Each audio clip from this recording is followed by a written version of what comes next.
It's been too long, Sam. You were a good friend to me. One I could never forget.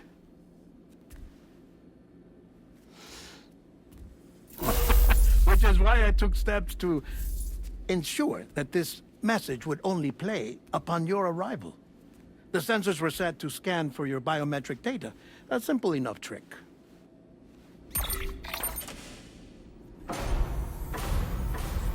Now, this was originally a geophysics laboratory established for the study of earthquakes.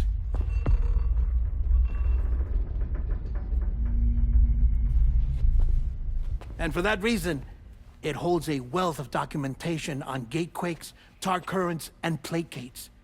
As well, I discovered, as research data on the other side.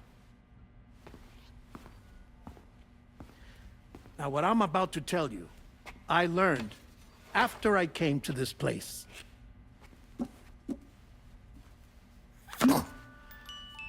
Imagine that this is the lab.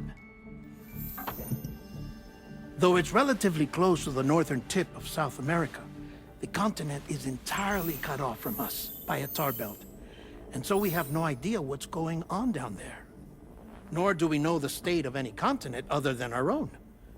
The researchers here were trying to establish contact with the rest of the world. They were well equipped to do so, as the facility had once been used to launch research satellites.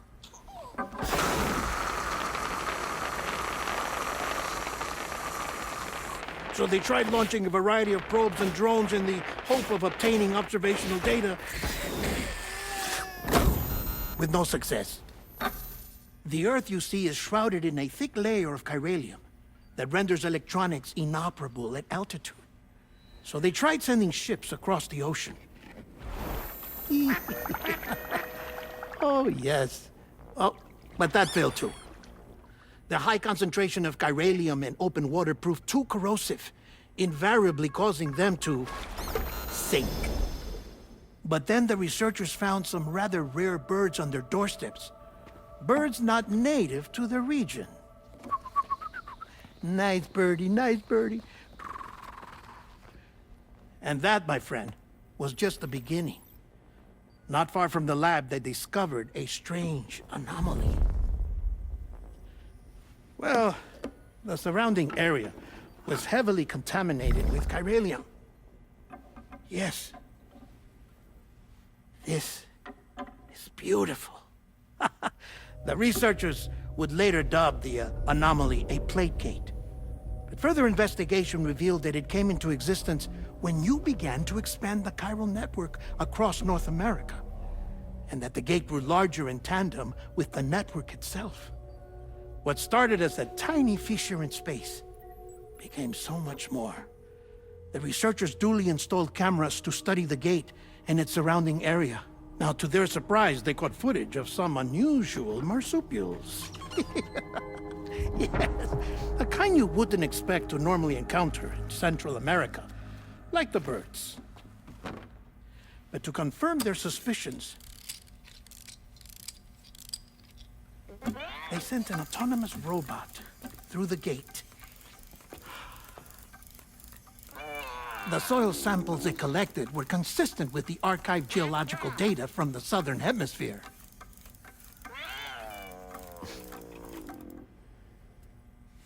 Not long after, several men and women came through the gate. They spoke English, and they confirmed that they had indeed come from faraway Australia. We finally knew the world outside North and Central America had survived. Ours was not the last bastion of humanity, but Australia had suffered the death stranding too. Undeterred, the researchers began working closely with Bridges and conducted a series of tests, paving the way for an expedition to Australia that would lay the groundwork for chiral network expansion.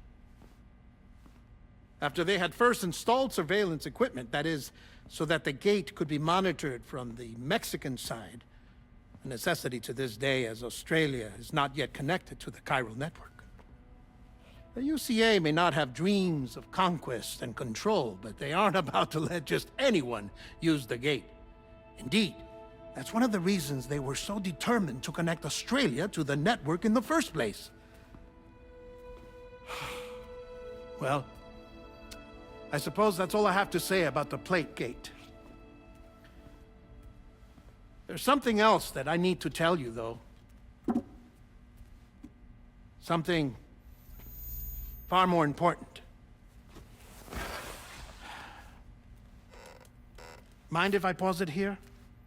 I have to go take a shower. Gate quake detected. Sam, a gigantic BT just showed up outside. We're prepping weapons for you now. Access the terminal up top and take whatever you need. We're counting on you.